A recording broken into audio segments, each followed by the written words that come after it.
Amazing. Thank you so much for coming and seeing us today. Yeah, the numbers are stable.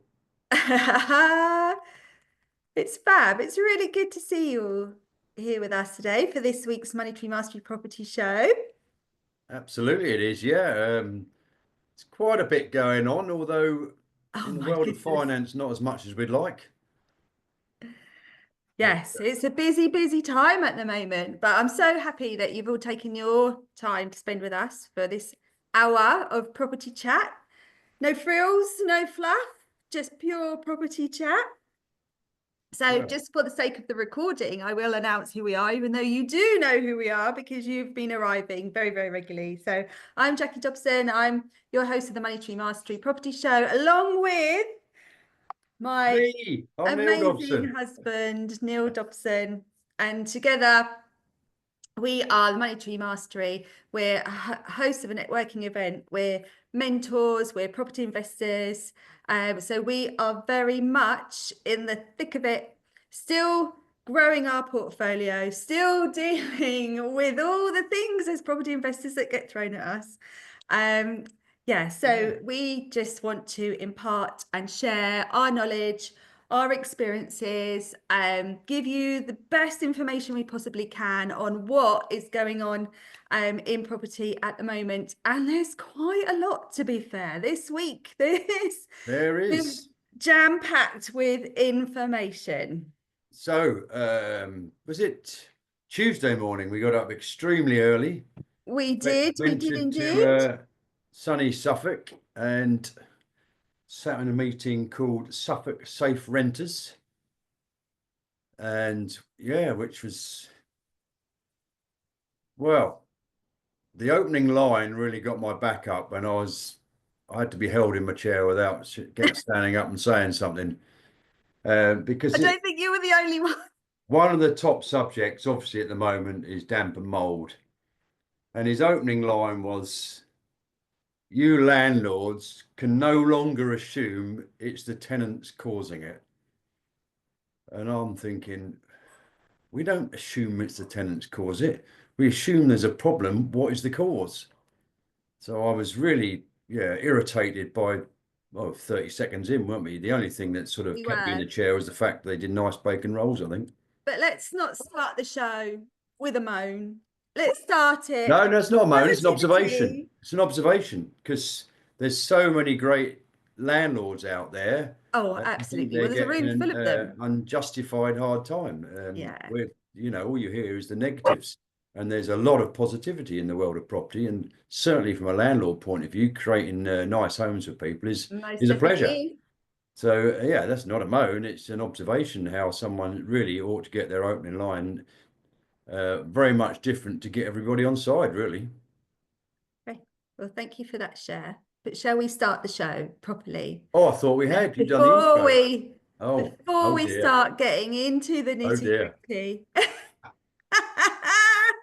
now that you've got that off your chest. So, what's new in the world of Neil Dobson this week? This week, what's new? Um, well, we're in the process developing a twist on an old strategy. So we're sort of developing if you like, a new strategy, but it does have very much, um, it stems from a strategy that's been going on for many, many years. But we're putting a new twist on it, and we've done a lot of viewings both last week and this week with the view to implementing our new strategy. And once we've done one or two this way, we're going to share it with everyone. We're going to keep it under a hat for a minute, but Make sure it works. we've got to make sure that we deliver on our promise. Basically, you don't share something that is going to fail. So we want to make sure that we've got it right. There's solicitors involved, there's business partners involved, there's agents involved, and obviously there's vendors involved. So we want to make sure that we satisfy all those people along the way, and it works, and we can get some good testimonials on how it works, and then we can go along and share it with everyone and grow from there. So that's newish. Um, The new secret that you're still not giving anybody any information about. Well, like I said, we want to make sure it works and it's seamless before we share it. So, and we can deliver with confidence then, because you don't want to mislead anyone, and we certainly don't want sort of give false hope, do we?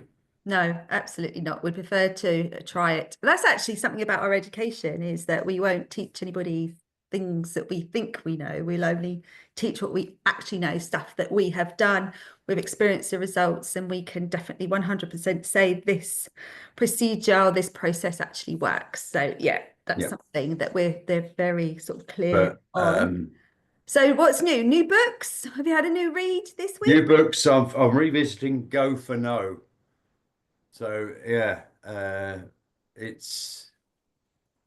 I think it's always good to revisit a book. I'm not a great reader, as I've said before. I struggle to concentrate long enough to read. So um, when you revisit it, it's like reading a new book if you're me, because you only take in, well, they say about maximum 20% of it, don't they, is what they say you take in. And so, yeah, I've revisited it, and I've got new vigor, and I've got new, thicker skin. So I'm quite happy with lots and lots of no's. So that's, and I really am going for them. I'm stretching the boundaries of some requests I'm making, to see if I can get a no, and if the one comes off, I'll be a very happy man. Excellent. So that is something actually about reading, um, about just being with people that do read and do want to sort of be better people. Um, I'm sharing my ethos really on key person of influence with our mentees at the moment. So it's a book by Daniel Priestley. It's an amazing book. It really drives you to elevate yourself, and enable you to really to push on in business.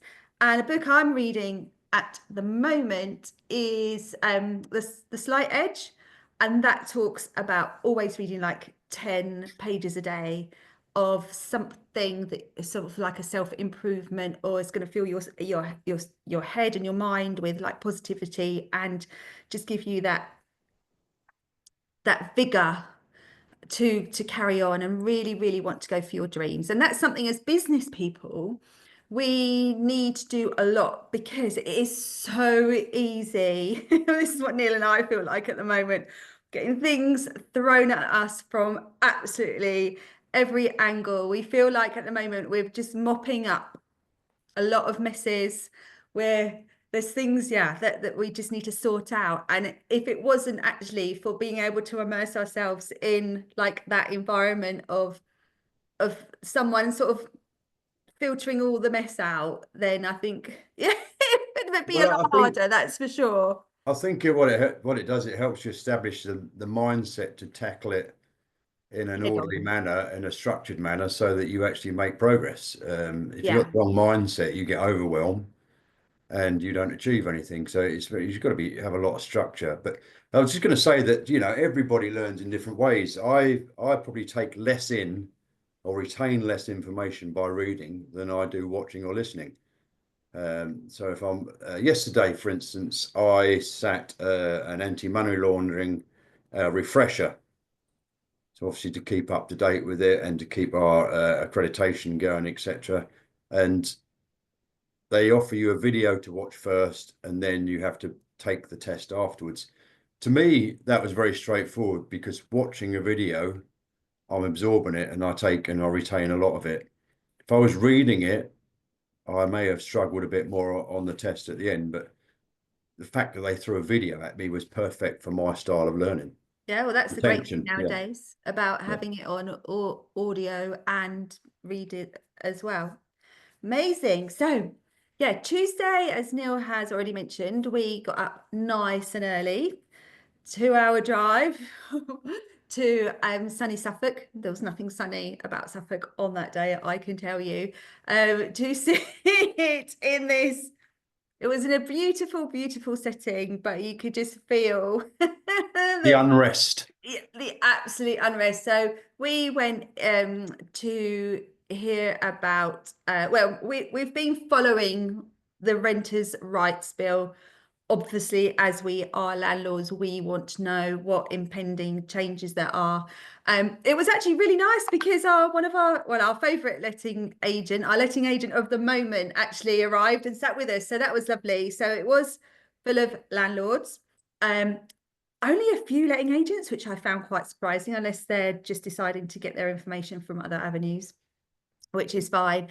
But yeah, it was definitely an eye-opener. It was a lady from Shelter who Shelter are not known for being advocates of landlords. They usually absolutely slam us.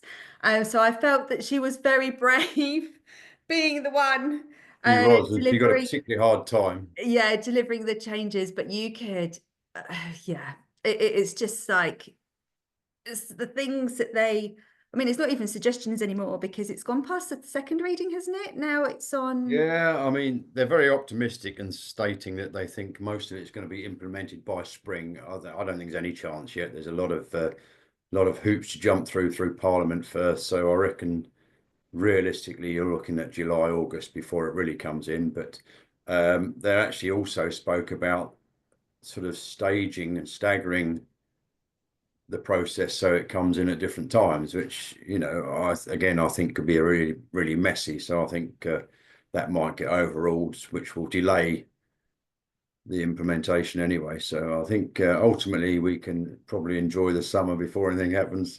But on the good side of all this unrest, so that's one side. If we put on that's our landlord side, we need to obviously keep up to date with all of the impending changes and the legislation changes. But on the other side of that, on the property investor side, then because of the unrest, that means there's going to be a lot of properties out there that are going to come on the market. I'll stop you there then, because Are you it's going to do your just news? no, well, just one statistic that was emailed to me this morning in preparation for this, actually, because obviously we put a lot of feelers out and see if we can get the latest information. But there is a pending mass exodus of private landlords from the market. So there's a huge percentage selling up. And they've done a recent survey and they've established that 45% of private landlords own just one property. Another 40% own between two and four, and they're the ones that are really looking to get out because they probably own them all in their own name. So they're getting hit very hard with tax. So the easy option, rather than try and take on board all the renters' rights bill, etc., they're going, right, enough's enough. I'm getting hit with tax. Let's get out. Says, I think it was something like 61% of landlords within those percentages with one or up to four properties are looking to sell up, which means there'll be a huge void for the private renters in the world, which can only mean one thing or two things that can mean. There's going to be a huge rent hike because, well, one part of the renters' rights bill is you're not going to be able to take bidding. So whatever you market it at is the maximum you can take. So what's going to happen, say the market rental figure is £1,200, people are going to start marketing it at 1,500 because they can take less, but they can't take more. So they won't market it for 1,200, which is its going rate. They'll market it 1,500 and hedge their bets because they can always take 1,200 if they get an offer. So I don't think it's going to help because I don't think certainly in the areas that we invest and the experience we've got and what we witness is there aren't many bidding wars. Most of the time, if it's advertised for 1,200, they'll get 1,200 for it. So I think again, the tenant's gonna lose out because they're not paying more rather than less. And what was the other thing? It opens the door for us professional investors, really, because there's going to be so many properties out there, and there's going to be so many people needing homes that we can just, yeah, bridge that gap. Absolutely. So I actually did a newsletter into LinkedIn, something new I found, newsletters in LinkedIn. So I thought I'd cut my teeth on the renters' rights. So if you do want to read what I have written, and there's six main things. I mean, there's hundreds of changes. Oh my goodness. I don't pity. This is why you have letting agents. Let them do the hard work. We just need to know about it. We don't need to know all the detail. But I have done a paper on LinkedIn in my newsletter about. I've done a newsletter as well. No, but you haven't, have you? I have in LinkedIn. You have a look at my LinkedIn profile. I've I done a have done newsletter it. all about Alton Broads. all I've been about all working the, very hard on LinkedIn this week. But yeah, yeah, we have it, relentlessly. it's very interesting. Yeah, it is just overall watching it from both sides, because we are also renters. We rent the property that we live in. So we sit in a room on with both hats on, and it's quite bizarre to see it from both sides, because we're now entitled to all these things, and we're thinking, my goodness, we can absolutely rinse landlords, if you know all the detail. Then, well, we do know all the detail, then yeah, so it's quite interesting from both sides, seeing how things are gonna unfold. The Yeah, but you do. ridiculous thing is, both as a renter and a landlord, is um, that they're going to allow you to get 3 months behind before you can actually do anything. I mean, that's just, the mortgage company won't wait 3 months. That's going to be ridiculous. No, and that was actually one of the points. So I'll just go through the points very, very quickly about the main ones, really, not all like the intricate ones, but one, yeah, not being able to. So they wanting to stop bidding wars on rents, but actually they're going to cause it, because we'll just flip it on its head, and then we'll put it at the highest price, and then we'll take offers nearest to. So it's going to go from people offering over to us just hiking the price up, and then people put their bids into the nearest person Landlords, not in. us. Yeah, sorry, Landlords. landlords. Yeah, I'm talking about us landlords. um the second one is that because it's going to be harder to get people out, so section 21 will be abolished, it won't exist. So it will be, you'll have different reasons to remove someone from your property, but it's going to have to go through the courts. So now it's gone from, well, it will be going from 2 months notice to 4 months notice. Plus you'll have to go through the court. At the moment, a section 21 enables you just to say, I'm going to take possession back of my property. You need to leave by, in that whatever 2 months ahead is, so 2 months into the future. If they don't comply with that, then you go to court. But every case under the new legislation is going to have to go to court. At the moment, court cases, I don't know, how long did it take us? Take us about 14 months to get someone out of a property, doesn't it? Yeah. After you've actually served notice. So if Yeah. that's now, and then everything needs to go to court, oh my goodness. So if people aren't paying rent, it's going to be absolutely horrendous. So So a top tip here, if you are considering removing a tenant, serve them notice now. yeah, Do it now, because otherwise you're in for a long haul. something they did say about serving notice is, the tenant decides to leave early, you've just got to agree with that. So that's fine, which you can do now. But that you can actually agree to them leaving early, so they don't have to see out their full 4 months notice. What else was on there? So the rents, not to hike up the rents. Oh, if they disagree, if your tenant disagrees with a rent increase, this is an interesting one as They're very well. interesting, like this one. So rent increases, as landlords, we can increase the rent annually. And if the tenant disputes it, it can go to basically like a tier one tribunal. They would then assess all the rents on the market and have a look to see if it's fair or not. Say, for instance, the rent was at 1,000 a month, and you want to up it to 1,100 a month, and the tenant disputes that. But if the tribunal actually goes, well, actually that property is worth 1,200 a month, then they will go, that's what you need to pay. So it could actually then have the opposite, or the opposite effect that the tenant is actually wanting. So there's loads of things. It's going to be a real mess. It will be a mess. Can't pay in advance um for your This is a really difficult rental. one. Really Yeah, so difficult some one people because, pay like 3 or 6 or 12 months in advance for their rental but properties. That will no the longer be allowed. the key thing behind this, because we sat with, as Jackie said, one of our letting agents, and they said, well, they've got money in their client account that people have paid forward, and as soon as this bill kicks in, they've got to return that money to the client, otherwise they're breaking the law. and then you've got to rely on the client then paying the rent each month again. Whereas at the moment, they've got, I mean, they manage over 300 properties, and they said they've got a huge percentage of people that are poor with money, so they're letting agent have it when they've got it, and the agent then just forwards it on monthly to the landlord. But they've got to return all that money to Yeah. comply with the new changes. So it's going to be a mess. There's going to be less. There's going to be more and more arrears, I believe, as a result. Yeah, it People is can't manage money, and crazy. those that are conscious that they can't manage money would say, right, actually, I've got this lump. I'm going to give it to the agent, and that pays my rent for the next 3, 6 months, and I can live off what I've got.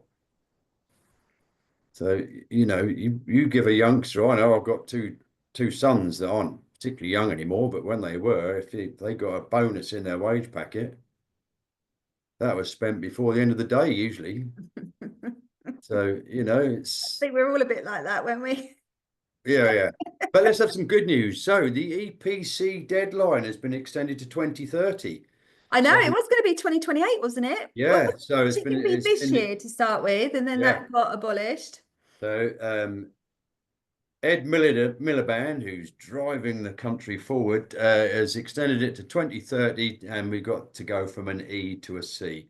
Now, the interesting thing about that, I don't know if you know this, Jackie, but our new build, which is insulated up to the hilt, and it's got air source heat pump, underfloor heating, LED energy efficient bulbs.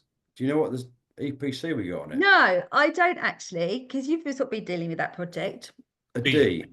No, Yeah, but then we've got like Victorian houses that are D's. I That's know. crazy. But it's all down to the individual. You cannot insulate a house any better. It's got triple glazing. It's got it's even got extra insulation on that the builder decided that he'd put on just because he likes a good product. And they've given us a D. But the previous one he built, the identical spec, got a B, but just was a couple of notches away from an A. So how does that work? Really don't know. I always think it's like MOTs. They're only as good as the person who's doing them and on that day. Oh yeah, yeah. Gone back to the car motor trade I there. Oh, know. dear, dear, I oh dear. know. I know. Yeah, it is. That's Right. is So mental. We could have we've just done done. normal. Yeah.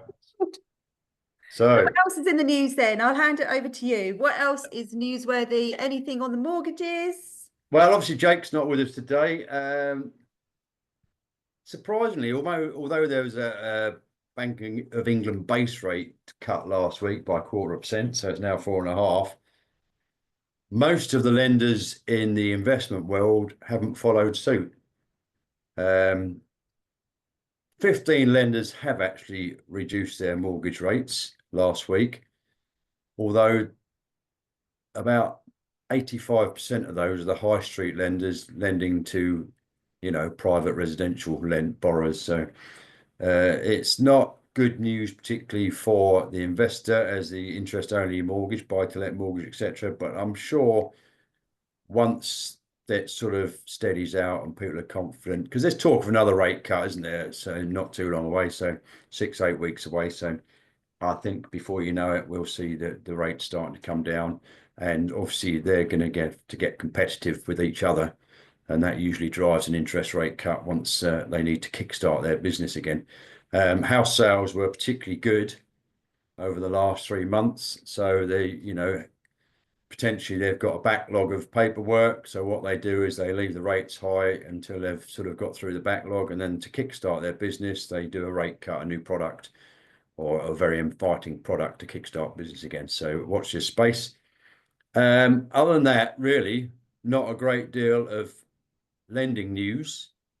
Obviously, Halifax, or was it Nationwide, are still promoting heavily this 6 times your salary, which scares me because, when I got the last property I bought personally, I think I got 3.5 times my salary, and that was a stretch from affordability point of view. So yeah, scary. But a bit of fun news. Should we have a bit of fun news? Absolutely. This is quite interesting. So everybody remembers, was it Bridget's Diary? What is it called? The Diary of Bridget Jones. Diary of Bridget Jones, that's it. So obviously that was set in the Borough in London, and she had a one-bed flat there.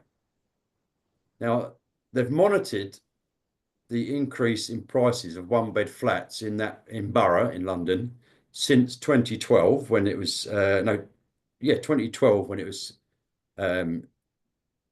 first screened and everybody was watching Bridget Jones' Diary.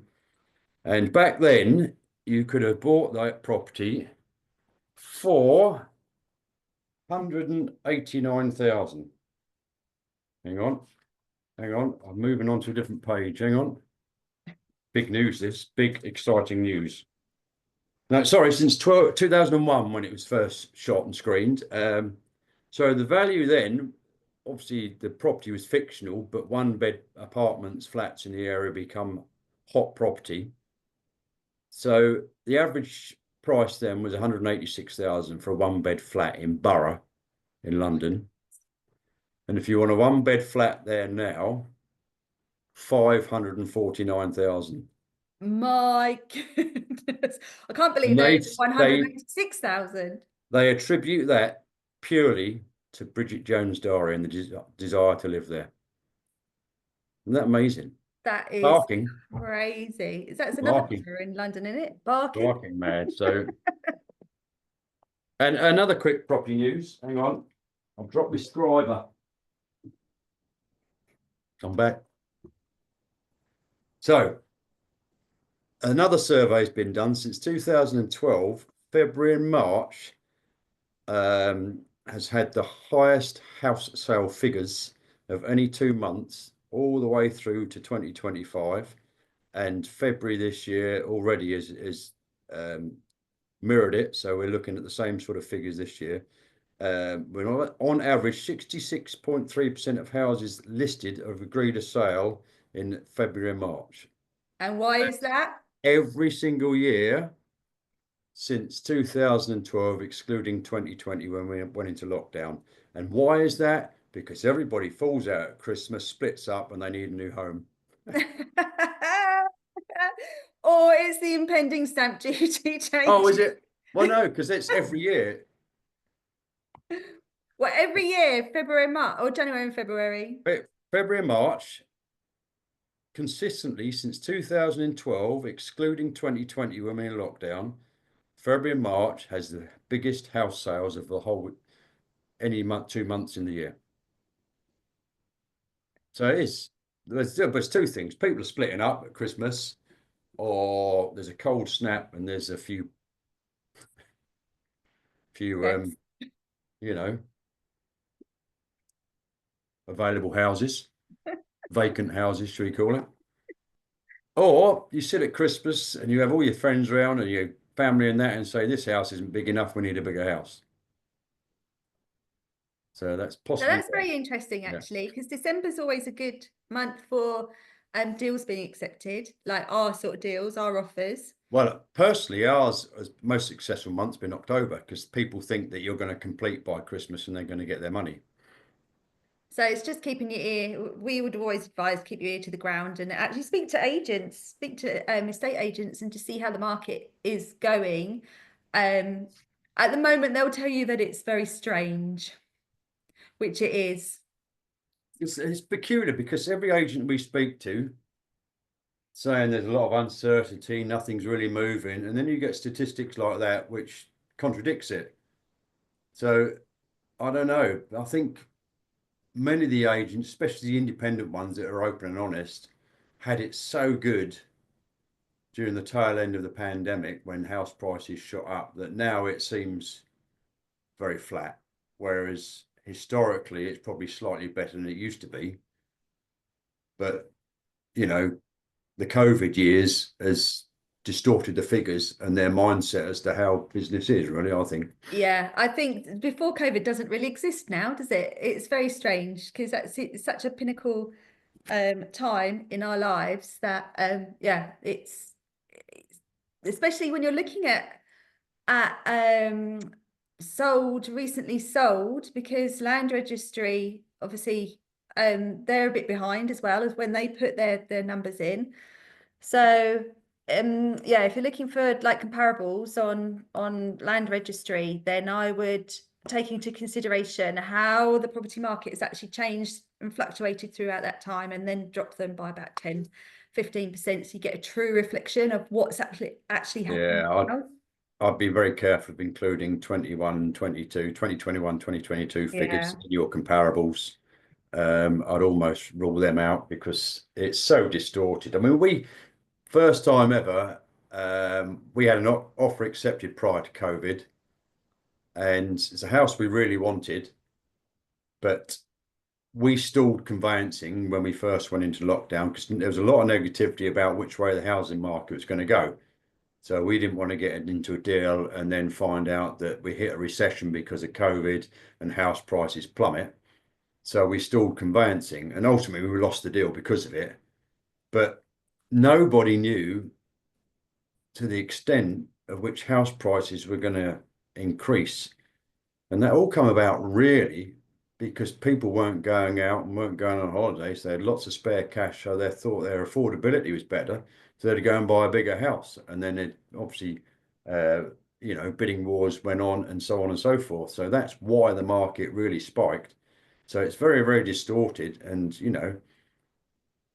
we're glad we lost that particular deal because the cost of materials went through the roof, which would have made the deal very, very tight anyway. Because you took, I think it's about 35% increase in the it refurb was cost. mental. Yeah.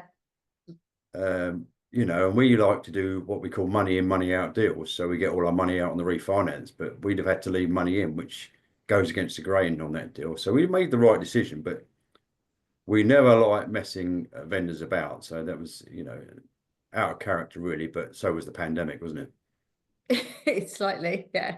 It was very interesting actually because everybody has always taken learnings from like the massive recessions 2008, 2018, wasn't there another one? I can't remember, when the house prices absolutely plummeted.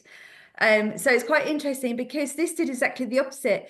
I remember that everyone's talking about there's going to be a housing, the prices are actually going to crash. Yeah. And it just didn't. They just kept going up and up and up and up. But then when you look back, obviously, demand increased and people's willingness to pay as much as possible increased because they weren't spending. They And hadn't and of put this course, into expenses.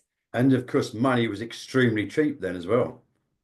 Yeah, and because people are on furlough, so it was very interesting. People were having this additional, maybe not additional Surplus. income, but yes, surplus income, which are then they weren't looking to the future to think, oh, well, this isn't going to last forever. After this period of time, we're still going to then go back to normal. But they weren't really thinking like that. And nor were the banks, to be fair.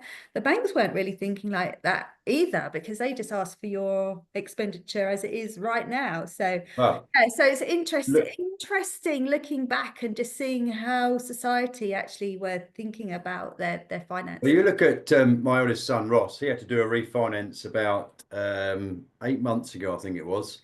And obviously he borrowed very cheaply. Um, and then he had to do a refinance and his mortgage went up £650 a month.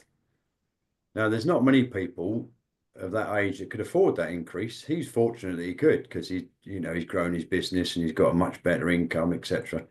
But it's still a bit appealing, an extra £650 a month out your income. That's huge. And that's why so many houses went on the market at the end of their fixed term, is because they couldn't afford the refinance or they had to top up so they could get the loan to value. So they had to put money in just to get their mortgage.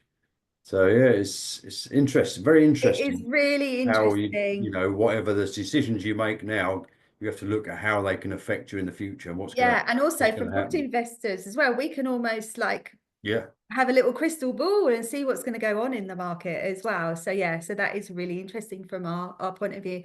Something that we never thought that we'd actually get into as property investors was like the money side and actually looking at trends and stuff like that. But it's something that you pick up as you get more and more involved in this. But I'm going to change the topic a little bit. Sylvia, Oh, I'm going to throw something at you. that's why I'm in a different room. Because we've got a Mm. lot of service accommodation units, and we speak to quite a lot of people. They're asking us for advice about setting up service accommodation, wanting us to help them look at the numbers. We And the do. scary thing is that they don't realize that they're setting up hospitality businesses. They think they're investing in property. They don't realize all the background. You know, you are a business, you have to find your customer, you have to continue to find your customer. So there's lots and lots of moving parts involved in service accommodation. But the biggest thing we hear, and the scariest thing that we hear, is about how, yeah, I'm going to get the property, I'm going to rent it, I'm going to do rent to rent. So they take on the property as a rental with the permission of the owner, that they'll run it as service accommodation. And then their next comment is, I'm going to put it over to a management company to look after. So on that subject, I would just like your best practices when it comes to setting up and running a served accommodation unit, plus what to look for with a management company. We have got this.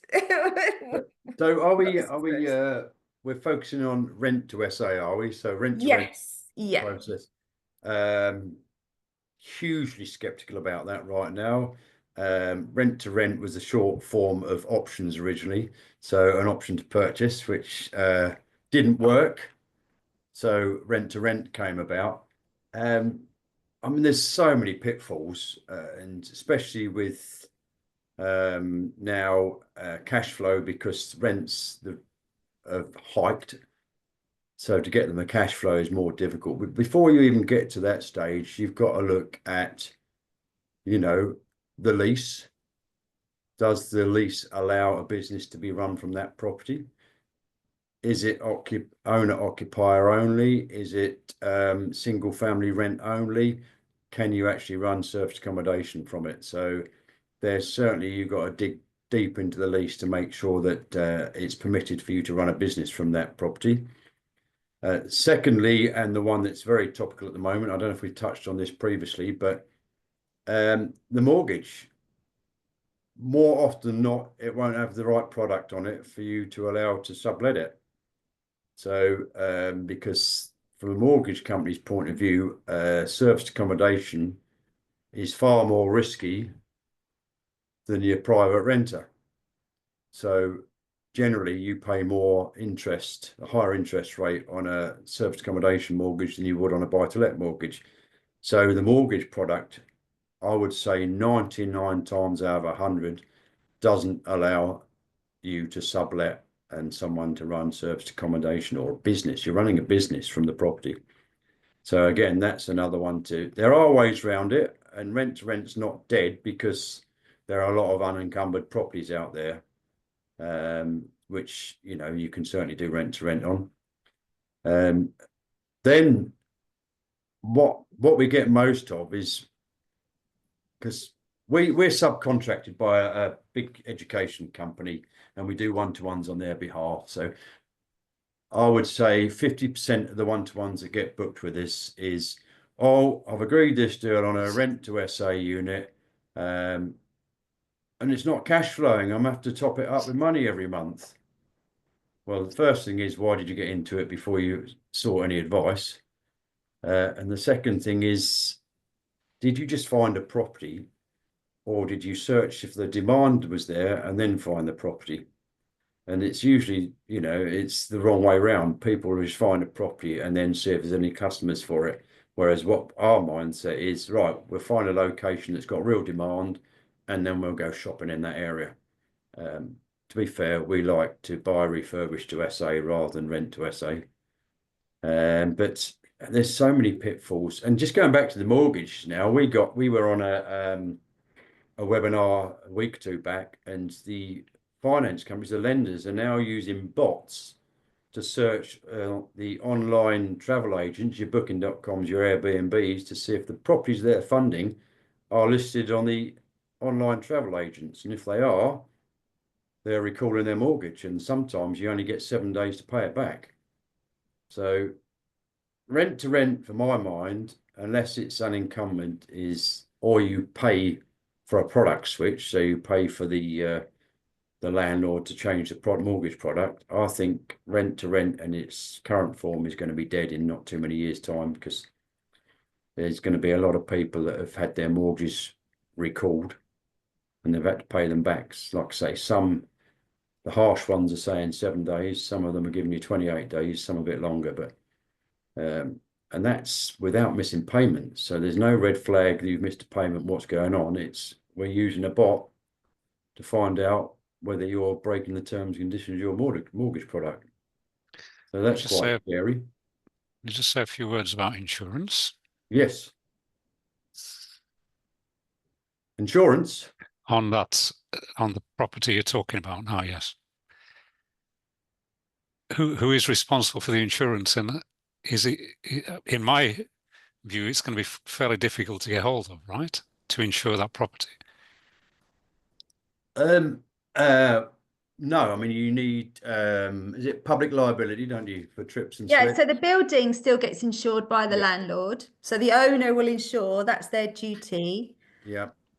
They need to make sure that it is insured for having the correct, well, for the use Yes, clientele, what it's being used for. So they need to let the insurance company know that there's going to be a service accommodation business run from there. And also then the renter, the service accommodation provider, also needs to have insurance for public liability. They and need to have contents. contents and all of that side of things as well. Yeah. So Yeah, public indemnity and professional. professional indemnity, public liability. That's it. Thank you. I couldn't got 4 words. I could not get them in the right order. But yeah, I mean, and it's quite a hefty cost nowadays. Insurances have skyrocketed. It really is. Yeah, it's everything seems to be affecting cash flow at the moment. So you've got to make sure the figures work them into your numbers. So, and then And we move management on. companies. Yes, that's what I was coming to. Excellent. No, I don't need a prompt, thank you. So again, and the other thing is, especially on these one-to-ones, we get, well, the management company don't seem to be filling it. I'm getting no guests. And I can tell you what exactly, a management company that takes on one unit aren't going to put a lot of time and effort into it. It's not going to, line their pockets very well. So unless it's in an area where they've got lots and they're working hard in that area, you need to be very careful. But I think one of the big problems is that ultimately it's your business. It's a business. Nobody's going to look after your business like you do. The trouble is, the people we're dealing with, they're not looking after their business for one day. They're getting the deal and they're passing it on to a management company and thinking, job done, I'm going to get £1,000, £1,500 a month drop into my account for doing absolutely nothing. Well, I can tell you, when we got our first serviced accommodation across the line, it's 2 apartments, 1 bed, 2 bed, and we did the first few changeovers. So we knew exactly how long it would take. We knew exactly how we wanted it set up and how it was left. We'd take images and that, and then we got and you run those from a booking point of view for about 3 years in the end, didn't you? Yeah, I did. Yeah, but So I would say at least 6 months. So you got it yeah, all set up. yeah, but we got 2 in one block and we got another 19 in another block. We managed the 2 for, well, up until the summer, really, last summer. We managed them, and that probably took you half, 3/4 an hour a week once you got all your team in place. But by doing your own changeovers and setting it out how you want it and taking images of that, when you get people apply to do that job for you, a housekeeping team, they know your expectations from day one. They know how you want it left for the next guest. They know the importance of cleanliness and things being topped up, like, your tea bags, your coffee, your soaps, your bin bags and everything. They know what they've got to go through, and you give them a checklist. And then again, what we did from day one is they had to send us images via WhatsApp at the end of every clean. So we knew how it's left. So if we got a guest complaint, we can say, well, actually, look, 4 hours ago when our housekeeping team left, it was like new. So you've got to be careful because people fleece it. So And it's also finding your customer as well, because we're working really hard with, we're working really closely with our management team at the moment. I think that's what people forget. They think they are just managers of, they deal with customers, they deal with customer inquiries, the problems that arise when the guest is actually at the property. But what they can't do is they can't drive business to it. They're not going to put their time and energy into all the like super high level marketing to get guests to your property. And this is something that the expectation of management companies is that they're going to do that, and they won't. So we are actually working really hard with our management company at the moment. As a team, we're working together to find our guests, to actually promote ourselves. So I've been doing a lot of work on LinkedIn for Bridge Apartments and for our Lakeview Apartments, as well as to get our message out there, get us visible. That's why I've been doing like newsletter, trawling through LinkedIn. LinkedIn is like my favorite place at the moment to contact people. I'm feeding information to our management company so they can then follow up, but it's working as a team. So it's never about leaving the management team. You think they're going to be the answer to all your problems or the answer to this fantastic business, hospitality business that you've just set up. It is about working together and you also controlling what's going on in that property as well. I think that's the biggest thing. It's you're still got that level. You've got to monitor all sorts like revenue, nightly rates, because we had a couple of really low nightly rates go in the diary, in the calendar. So we asked the question, why are they so low? And they said, well, we're just trying to kickstart business, get someone in. And we have to then point out that actually, one or two, well, you don't do one night, but 2 nights stay at that rate, we're losing money. So they might as well not be in there. So, but yes, you can use that rate if they're staying a month because there's only one clean and one changeover. But if you're getting 2 night stays and you get a dozen of those in a calendar month, your overheads are higher than your income. So it's about, having a chat and putting them in the picture, making them realize that, it doesn't work at that rate for us. It's definitely not a plug and play business. That is No, and that's the frightening thing. Yeah. The other thing really that we find very frightening, and so many people promote it and do it, is they ignore the 90-day rule in London, which is just outrageous because there's such a huge focus on serviced accommodation at the moment and a clamp down on it that all these people are going to get into. I know it's manpower again, and the government or the local authorities haven't got the manpower, but at some point they're going to see it as a good revenue stream to go and filter these people out, aren't they? Interesting, actually, that subject, because it's another topic on service accommodation. Service accommodation that's been, especially on the rent-to-rent side of things, that hasn't been registered for business rates, and they've been sitting on council tax. Yes. So council tax is for your normal residential property. Obviously includes all the normal like the rubbish collection once a week and all those things that go with it. But business rates is a completely different kettle of fish, and this must be like a blanket thing. I think that It is, yeah. councils, if you have got a second home, then you will be charged double council tax. So your like 130 quid a month that you're paying on council tax is now doubled to 260. Because people are scared of business rates. I don't know why people are scared of business rates, because actually you get business rate relief. Business rates, even if you've got more, you get business rates relief on like your first property. After that, then the rest have to go on to regular business rates. It's only like 10 or 15 quid extra. It's not a huge leap. So yeah, so our last networking, lots of people were coming and asking me about business rates, and because they were scared about it. And well, the other thing that you've got to do, obviously, in conjunction with that, is you've got to arrange your own waste collections, because the council don't do it. Yeah. It's chargeable on top of business rates.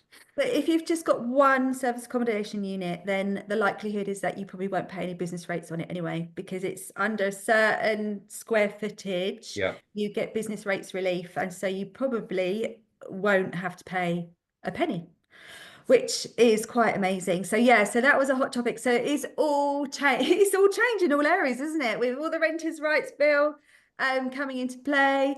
Yeah, council tax changes and all, and I think accommodation ultimately, planning. yeah, ultimately the moral of the story is get educated, keep your ear to the ground, and do things by the book. Yeah, so there's a lot of change. Yeah, so I think this year there's going to be lots and lots of opportunity, because so many people are going to be exiting for lots of reasons. Service accommodation will definitely see exit of service accommodation because the tax rules have changed. I'm hope there's a mass exodus in Lowestoft. Yes. So yeah, so there's lots of things, and then obviously the rental market, lots of change there. So yeah, it's just about keeping your ear to the ground and not being. It's embracing change. That's what we have to do. We have to evolve. We have to pivot in our businesses and really embrace the There changes. is very Find much the silver lining to it, which there is so much. there So is very much still money to be made in property and service accommodation, the whole lot. Just do it properly. 100%. Yeah. We've because stamp duty as well is something in April that's going to change. The first bracket at the moment is 250,000. You start paying Yeah. at 250. It's going to drop down to 125. I think if you're buying property as your first residence, it's not actually going to make much difference, did you say? No, no, it Not much doesn't. difference. And also the higher value. So Neil's been out with his business partners. I'm looking at the higher value. So what we're talking about, 600,000 plus. Yeah, I've just done some numbers on one that we're going to offer 625 on, I think. And isn't the difference between like The sort of March difference between price? completing in March and completing in April is £2,500 on, on the grand scheme of that, because it should have a GDV of 1.9 million. So the £2,500 isn't a deal breaker, is it? So that's the thing. It's looking at, okay, do I need to change my strategy? And is it worth your while continuing with the strategy? But this is something that we're having to do a lot, is okay, like the interest rates changed, it was becoming harder for regular rentals. It will be harder for regular rentals. So it's like, do we then get into to social housing, assisted living, because they're on different types of rental contracts. So it's like, it's always about what works at the market right now. It's to stop you sort of thinking, round peg, square hole. It's like, okay, what actually works as a property investor at this moment? And some real, up-to-date information is we've got a mortgage product that's come to an end, but we decided not to switch it because we were selling the property. So we thought we'd stomach a couple of months while the conveyancing goes through.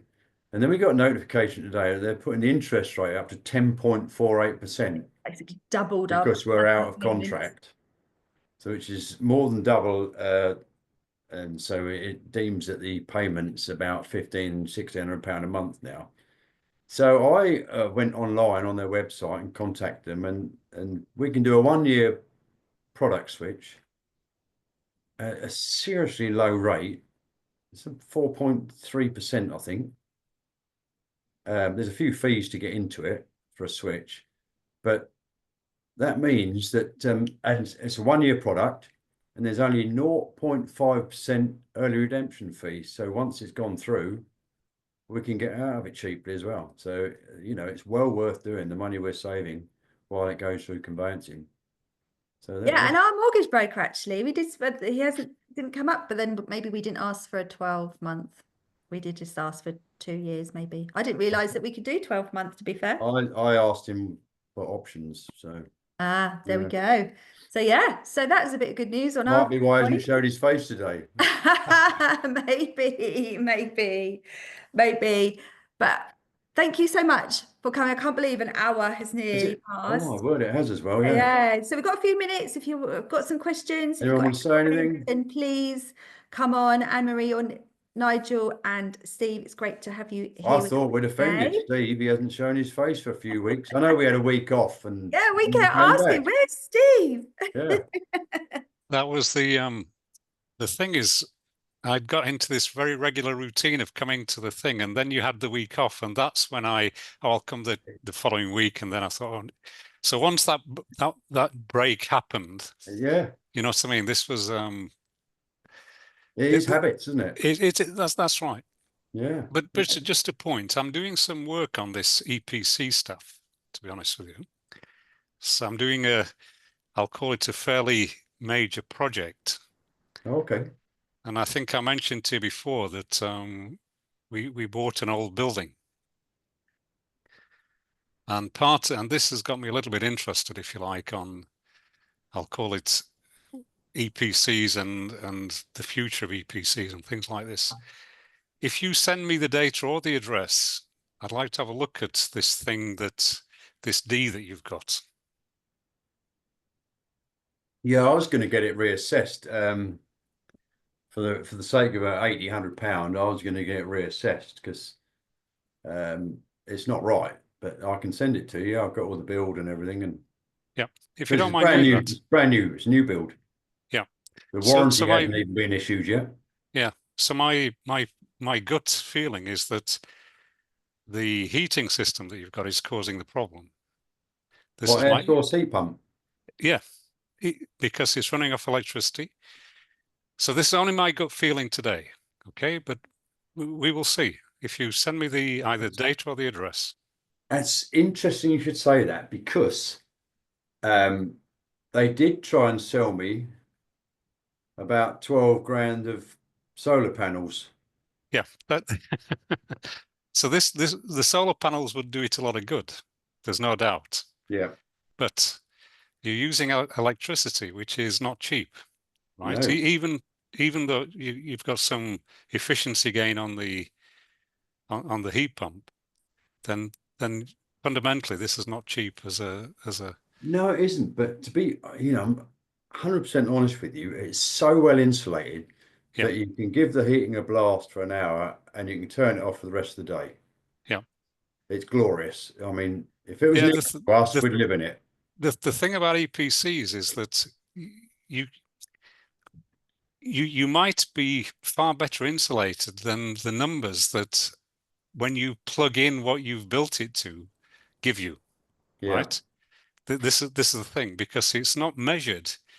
It is determined by a piece by a book, right? You say, this is what I built, and they Yeah. say, okay, this is the figure we're going to put in for you. They don't measure it. They go from the figure in the book, Gotcha. right? I'll But do that. Yeah. and then You- in a few weeks' time, I'll come along and tell you everything else that I've found out about EPCs if you want. Oh, that'd Yeah. be Yeah. If amazing. you do a short session for us, be Yeah, fantastic. do you want to do that, Steve? That'd be Yeah, fantastic. let me. I probably need another 4 weeks before I'll be ready something like this. But I don't Yeah, mind. that would be fantastic. We'd love that. Can you share an email address? Hang on, Yes, I'm just I think you've got an email address I can Okay. give you, because you yeah, we'll send have it me on Zoom. Yeah. Well, you okay, we've send me got it. this thing, this link, right? Yeah. So we'll have that. Yeah. So yeah. Brilliant. Yeah. Fabulous. Thank you so much, Steve. That's amazing. Yeah. I look forward to Good to that. have And you thanks for back. your input. Yeah. Much appreciated. Okay.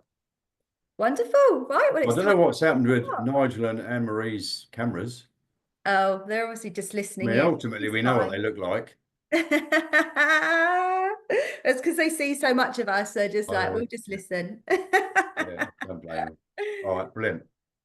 Well, Fab. thanks for coming along. Much appreciate that. Yeah, it's been amazing. Thank you so much for joining Yeah. us. Spread We'll the be back. word, be Neil's good. actually on the road next week, but he'll be joining us from a different location somewhere in the UK. Me? Yeah. Oh, You'll yeah, be in yeah, Bristol. yeah. Thanks Yeah. very much. You booked me a breakfast meeting in Great Yarmouth at 8 a.m., I have indeed, yes. which is going to 2 be hours 2.5 hour drive from here.